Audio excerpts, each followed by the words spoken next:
오늘은 사순절 둘째 주일입니다. 여러분들은 이번 사순절 기간을 어떻게 보내고 계십니까? 바라기는 세일의 금식 기도를 통하여 주님의 고난을 마음에 새기고 사랑의 동전 모으기로 하나님의 은혜와 사랑을 이웃과 함께 나누는 귀한 시간이 될 수 있기를 소망합니다. 그렇다면 우리가 이렇게 금식하면서 기도하고 적으나마 어려운 이웃에게 도움을 주기 위해 나눔을 실천하는 이유가 무엇일까요? 그것은 바로 우리가 값없이 예수님의 은혜와 사랑을 받은 그리스도인이기 때문입니다. 다시 말해서 그리스도인이란 그리스도의 길을 따라가면서 그리스도를 닮아가기로 결심한 사람들이라는 것이에요. 동상이몽이라는 말이 있습니다. 같은 침상에서 다른 꿈을 꾼다는 뜻으로 겉으로는 같이 있는 것처럼 보이지만 속으로는 서로 다른 생각이나 목적을 가지고 있는 것을 말하는 것이죠. 즉 같은 땅을 밟고 서 있지만 서로 바라보는 곳이나 지향하는 바가 다르다라는 것이에요. 그렇다면 여러분들은 어떠십니까? 하나님의 전에 나와서 예배드리고 있는 이 시간, 여러분들은 하나님과 같은 곳을 바라보고 하나님과 같은 마음을 품고 계십니까? 사실 많은 성도들이 가겠다고 다짐하는 그리스도의 길은 반드시 자기가 원하는 것을 얻고 원하는 곳에 도착할 수 있는 그런 길이 아니에요. 왜냐하면 이 길에서 가장 중요한 것은 나를 부르신 그분의 뜻이기 때문입니다. 내 뜻과 생각을 고집하는 마이웨이를 포기해야만 갈 수 있는 길이 바로 예수의 길이며 주님과 함께 끝까지 그 길을 걸어갈 때 영원한 생명과 안식이 우리를 기다리고 있는 줄 믿습니다. 오늘 본문의 주인공인 요시야는 구약에 기록된 여러 계획 중에서도 가장 강력한 부흥 운동을 주도했던 유다의 왕입니다. 그런데 그 강력한 부흥이 사실은 아주 우연한 기회에서 시작되었습니다. 열왕기하 22장 5절과 8절 말씀을 우리 같이 한번 읽어볼까요? 열왕기하 22장 5절과 8절입니다. 먼저 5절부터 읽습니다. 여호와의 성전을 맡은 감독자의 손에 넘겨 그들이 여호와의 성전에 있는 작업자에게 주어 성전에 부서진 것을 수리하게 하되 성전을 수리하게 했습니다. 자, 그리고 8절입니다. 대제사장 hil기야가 서기관 사반에게 이르되 내가 여호와의 성전에서 율법책을 발견하였노라 하고 hil기야가 그 책을 사반에게 주니 사반이 읽으니라. 요시야는 왕으로 즉위한 지 18년째 되던 해에 성전을 수리하라는 명령을 내렸는데 왕의 명령에 따라서 성전을 수리하는 과정에서 우연히 무슨 책을 발견했다고요? 율법책을 발견했고 그 율법책이 요시야 왕에게 전해진 것입니다. 그런데 왕이 그 율법책의 말씀을 듣고 아주 격하게 반응합니다. 오늘 본문 11절 말씀 한번 보세요. 같이 한번 읽어볼까요? 왕이 율법책의 말을 듣자 곧 그의 옷을 찢으니라. 그의 옷을 어떻게 했다고요? 찢었다. 옷을 찢는다는 것은 극심한 고뇌를 드러내는 행동입니다. 신앙적으로 본다면 하나님 앞에서 자신의 죄를 깨닫고 크게 슬퍼하고 괴로워하면서 회개하는 모습을 나타내는 것이에요. 그런데 요시야 왕은 그저 죄를 회개하는 데서 멈추지 않고 침체되어 있던 백성들의 신앙을 회복하고 삶을 변화시키는 강력한 개혁운동을 추진했다는 것이죠. 말하자면 율법책을 발견하게 된 것은 우연이었지만 그 사건을 하나님께로 돌아가는 계기로 삼았다는 것입니다. 어찌 보면 1907년에 일어났던 평양 대부흥도 우연히 작은 사건에서 시작되었다라고 말할 수 있습니다. 1907년 1월 2일 평양 장대연 교회에서 시작된 신년 부흥 사경회가 13일째를 맞이하던 14일에 황해도와 평안도 등 각지에서 모여든 한 1,500여 명의 성도들이 통성 기도를 드린 후 길선주 장로가 강단에 올라서 이렇게 고백합니다. 여러분, 나는 아간과 같은 자입니다. 1년 전 죽은 친구의 유언을 지키지 못하고 돈을 훔쳤습니다. 라고 말이죠. 즉 길선주 장로가 1년 전에 죽음을 앞둔 친구로부터 셈을 할 줄 모르는 아내를 위해 재산을 대신 정리해 달라는 부탁을 받았는데 그 중에서 $100 정도의 돈을 훔쳤다는 것이에요. 그리고는 모인 사람들 앞에서 그 돈을 반드시 다시 갚겠다고 약속했습니다. 예기치 못했던 장로님의 회개가 끝나자 이번에는 다른 성도가 용기를 내어서 자기에게도 숨겨둔 죄가 있다고 공개적으로 고백했습니다. 그 후에 또 다른 성도가 나와서 죄를 고백하면서 새벽까지 수많은 성도들이 눈물을 흘리며 부르짖는 회개의 기도가 이어졌던 것이에요. 고신대 이상규 박사님이 쓴 새롭게 읽는 한국 교회사라는 책에 보면 당시 현장에 함께 있었던 김양선이라는 분이 했던 말이 소개되어져 있습니다. 인간이 범할 가능성이 있는 모든 죄는 거의 다 고백되었다.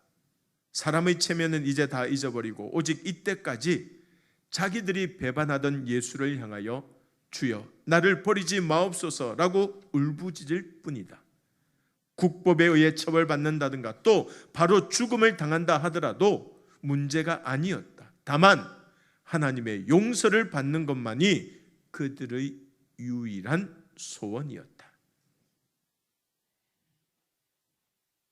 이렇게 회개 운동이 시작되었고 이후 평양을 넘어 서울로 대구와 광주와 목포로 확산되면서 그야말로 말씀의 은혜를 받은 장로 한 사람이 하나님 앞에서 부끄러운 자신의 죄를 고백한 사건이 한 시대를 변화시키는 부흥운동으로 이어진 것입니다. 사랑하는 여러분, 오늘 우리의 가정과 교회도 마찬가지예요. 진정으로 가정이 변하기를 원한다면 부모가 먼저 하나님 앞에 부끄러운 죄를 다 고백해야 합니다. 자녀들에게 부끄럽지 않은 부모로 살아가는 것이 가정을 변화시키는 출발점이 된다는 것이에요. 또한 우리 교회가 정말로 부흥하기를 원한다면 먼저 중직자들이 바로 서야 합니다. 하나님 앞에 죄를 다 고백하고 이제라도 그 누구보다도 예배드리고 기도하는 일에 힘써야 한다는 것이에요. 그래야 성도들에게 힘써 예배드리자고, 교회를 위하여서 함께 모여서 기도하자고 권면할 수 있지 않겠습니까? 우리도 살아가다 보면 우연히 경험하게 되는 일들을 통하여서 변화의 기회를 만나게 될 것입니다. 다만 그때 요시야 왕처럼 영의 눈으로 자신의 부끄러움을 깨닫고 하나님 앞에 고백할 수 있다면 그 기회를 하나님의 뜻으로 알고 부흥의 역사를 맞이하게 될 줄로 믿습니다.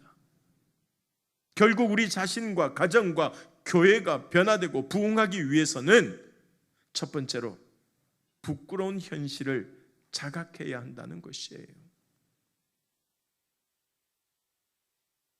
여러분, 예수님께서 라우디가 교회를 향해 책망하신 것이 무엇이었죠? 요한계시록 3장 15절 말씀 우리 같이 한번 읽어볼까요? 내가 내 행위를 아노니 내가 차지도 아니하고 뜨겁지도 아니하도다. 내가 차든지 뜨겁든지 하기를 원하노라. 미지근한 신앙을 책망하셨습니다. 그리고 라오디게아 교회가 차지도 뜨겁지도 않은 이유에 대해서 뭐라고 말씀하시느냐? 요한계시록 3장 17절 말씀 우리 같이 한번 읽습니다. 내가 말하기를 나는 부자라 부유하여 부족한 것이 없다 하나 공고한 것과 가련한 것과 가난한 것과 눈먼 것과 벌거벗은 것을 알지 못하는도다. 여러분, 당시 라오디게아는 교통의 요지이자 안약과 옷감으로 유명한 상업도시였습니다. 때문에 교회 안에도 부유한 성도들이 아주 많았어요. 게다가 다른 교회들처럼 핍박을 받지도 않았기 때문에 특별히 부족하거나 어려운 것이 없었습니다.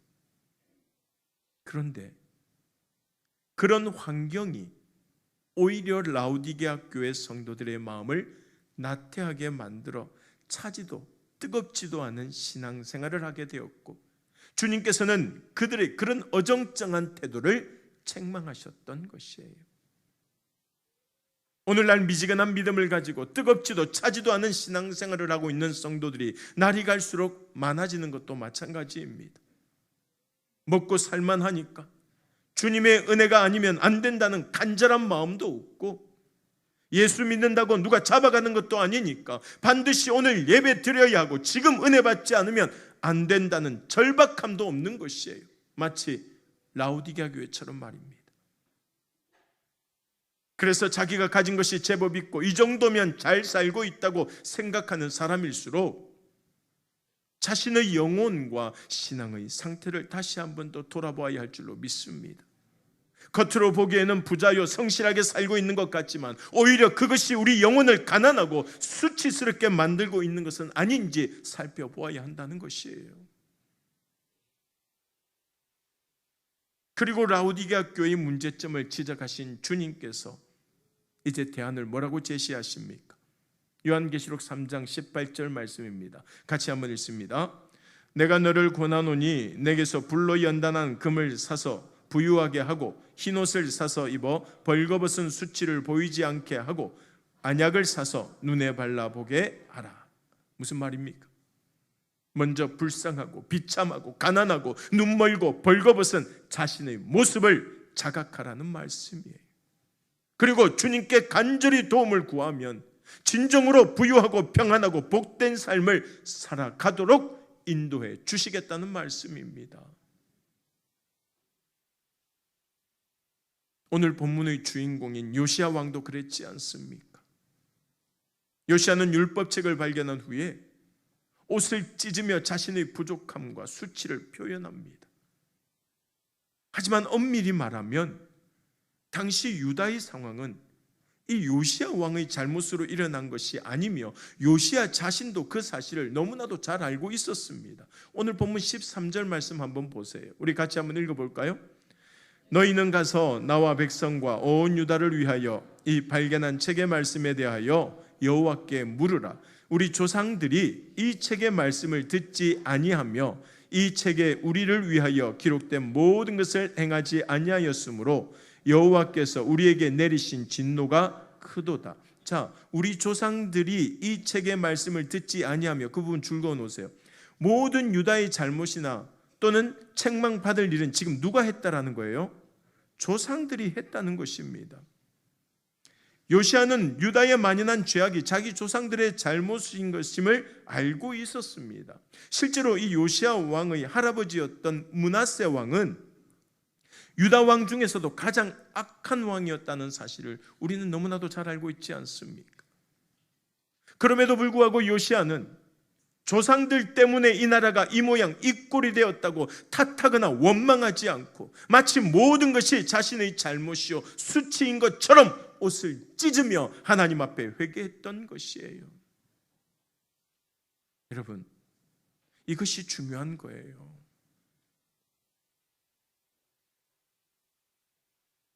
일제강점기에 시로서 일제에 저항하고 독립에 대한 소망을 노래했던 윤동주 시인은 1943년 7월 독립운동 혐의로 후쿠오카 형무소에 수감되었고 1945년 2월 16일 29세의 꽃단 나이로 옥사하게 됩니다. 그렇게 어려운 시대를 살았지만 윤동주는 그리스도인답게 누구를 탓하거나 원망하지 않았습니다. 그를 겪어본 사람들은 모두 그의 성품을 배워야 한다고 말할 정도였다고 합니다. 특히 그의 대학 후배였던 정병욱 교수는 잊지 못할 윤동주의 일들이라는 글에서 이렇게 회고합니다. 그의 성격 중에서 본받을 점이 많이 있지만 그 중에서도 가장 본받아야 할 것의 하나는 결코 남을 헐뜯는 말을 입 밖에 내지 않은 점이다. 사랑하는 여러분, 가정이 흔들리고 교회가 침체에 빠질수록, 나라가 어지러울수록 남을 탓하고 비난하는 사람들이 많아집니다. 하지만 나라를 빼앗긴 아픔과 고난 속에서도 오히려 정제되고 아름다운 말로 독립을 향한 비장함과 소망을 노래했던 윤동주 시인처럼 우리 역시 자신의 부족함을 먼저 돌아보고 적어도 나는 남들과는 다르다라는 그런 교만한 마음을 버리고 겸손하게 하나님의 도우심을 간구해야 할 줄로 믿습니다. 사실 남을 탓하기 시작하면 여러분 끝이 없습니다. 가정의 문제를 두고 남편은 아내를 탓하고 아내는 남편을 탓하고 자녀는 부모를 탓합니다. 교회 역시 문제가 생기면 교역자를 탓하고 중직자를 탓하고 다른 부서를 탓합니다. 나라는 말할 것도 없지 않습니까? 이처럼 모든 사람이 무조건 남에게 책임을 돌리면서 자신은 어떻게든 빠져나가려고만 하니까 문제는 하나도 해결되지 않고 갈등만 깊어지게 되는 것이에요. 여러분, 요시야를 한번 보세요. 조상을 탓하면서 내 책임이 아니라고 발뺌할 수도 있었지만 자신이 먼저 하나님 앞에 회개하면서 백성들을 바른 길로 돌아오게 하고 나라를 위하여서, 그 변화를 위하여서 힘썼습니다. 사랑하는 여러분, 먼저 자신의 옷을 찢어야 합니다. 배우자나 목회자 혹은 정치인들의 옷을 찢겠다고 그들을 붙잡기 전에 내 옷부터 찢어야 한다는 것이에요. 나의 부족함을 알고 나의 잘못을 깨닫는 것, 여기서부터 부흥이 시작된다는 사실을 잊지 마시고 겸손히 하나님 앞에 무릎 꿇는 하나님의 백성들이 다 될 수 있기를 간절히 소망합니다. 두 번째로, 진정한 부흥을 맞이하려면 우리가 자각한 그 부끄러움을 하나님 앞으로 가져 나와야 돼요. 누구 앞으로 가지고 나오라고요? 하나님 앞으로. 요시야 왕이 하나님의 말씀을 듣고 자신의 옷을 찢어 누에 했던 일이 뭐예요? 제사장과 서기관에게 가서 하나님의 뜻을 물어보라고 명령합니다. 자, 조금 전에 읽었던 우리 13절 말씀 다시 한번 읽어볼까요? 너희는 가서 나와 백성과 온 유다를 위하여 이 발견한 책의 말씀에 대하여 여호와께 물으라. 우리 조상들이 이 책의 말씀을 듣지 아니하며 이 책에 우리를 위하여 기록된 모든 것을 행하지 아니하였으므로 여호와께서 우리에게 내리신 진노가 크도다. 하나님께 먼저 물으라는 거예요. 그리고 하나님 앞에 가지고 오라는 거예요. 사도행전에 보면 마음에 찔려라는 표현이 2장과 7장에 똑같이 등장합니다. 자, 먼저 사도행전 2장 37절 말씀 우리 같이 한번 읽어볼까요? 그들이 이 말을 듣고 마음에 찔려 베드로와 다른 사도들에게 물어 이르되 형제들아 우리가 어찌할꼬 하거늘. 마음에 찔려서 이제 우리 신앙을 어떻게 하면 좋겠습니까? 라고 사람들이 물어봅니다. 이어지는 38절 같이 읽습니다. 베드로가 이르되 너희가 회개하여 각각 예수 그리스도의 이름으로 세례를 받고 죄사함을 받으라. 그리하면 성령의 선물을 받으리니. 말씀을 듣고 마음에 찔림을 받아서 어찌해야 할지 모르는 사람들에게 베드로가 주님 앞에 나아가 회개하고 세례를 받으라고 충고합니다. 반면에 7장을 한번 보세요. 사도행전 7장 54절입니다. 같이 읽습니다. 그들이 이 말을 듣고 마음에 찔려 그를 향하여 이를 갈거는. 이 사람들은 마음이 찔렸는데 어떻게 했다고요? 이를 갈았습니다. 여기서도 사람들이 말씀을 듣고 마음의 찔림을 받았지만 그들은 하나님의 뜻을 묻는 대신에 이를 갈았다는 것입니다. 그리고 그 결과가 무엇입니까? 하나님의 사람 스데반을 돌로 쳐 죽이고 말았습니다. 앞서 2장에서 마음의 찔림을 받고 베드로의 충고를 따랐던 사람들이 초대교회를 부흥시키는 계기를 마련한 것과는 전혀 다른 결과를 낳게 된 것이에요. 그런데 여러분, 우리도 마찬가지입니다. 마음의 찔림을 받고도 하나님 앞으로 나아가지 않으면 문제는 더욱더 나빠질 뿐입니다. 마음의 찔림이 열등감과 피해의식으로 변하게 되어서 결국은 분노로 표출되기 때문입니다. 따라서 자신의 부끄러움을 자각하는 것이 그저 양심의 가책에서 멈추지 말고 하나님 앞에 나아가서 회개하고 이제는 하나님의 뜻대로 살겠노라고 결단으로 이어져야 한다는 것이에요. 사실 우리도 하나님의 말씀을 들을 때마다 마음에 찔림이 있지 않습니까? 그럴 때 그저 양심의 가책을 느끼다가 돌아서면 또 잊어버리지 말고 자신의 부족함과 부끄러움을 하나님 앞에 가져갈 수 있기를 바랍니다. 이제 다시는 부족하고 부끄러운 삶을 반복하지 않게 해달라고 하나님 앞에 간절히 기도할 수 있기를 간절히 소망합니다.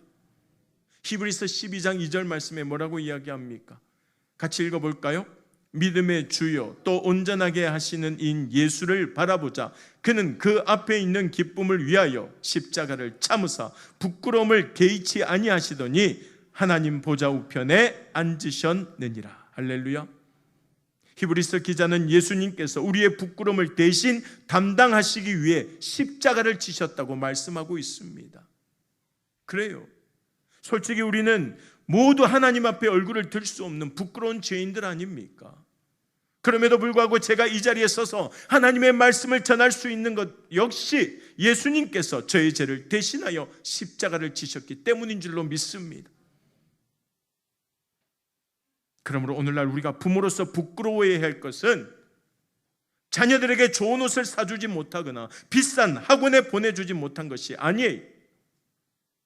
모든 지식과 지혜의 근본이 되는 하나님의 말씀을 온전히 가르치지 못하고 신앙의 선배로서 본을 보여주지 못한다는 것을 우리는 기억하고 먼저 부끄러워하고 하나님 앞에 내려놓아야 할 줄로 믿습니다. 마찬가지로 교회 중직자들 역시 예배와 기도와 섬김의 본을 온전히 보이지 못한 것을 부끄러워하고 가장 먼저 바로 잡아야 한다는 것이에요.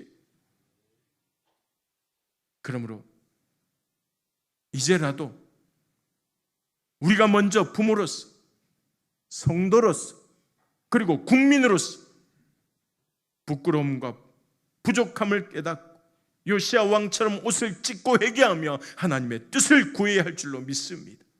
그리할 때 하나님께서 우리를 불쌍히 여겨주시고 우리의 부끄러운 죄를 용서해 주시고 다시 일어서서 하나님의 백성답게 살아갈 수 있도록 은혜를 베풀어 주실 줄로 믿습니다.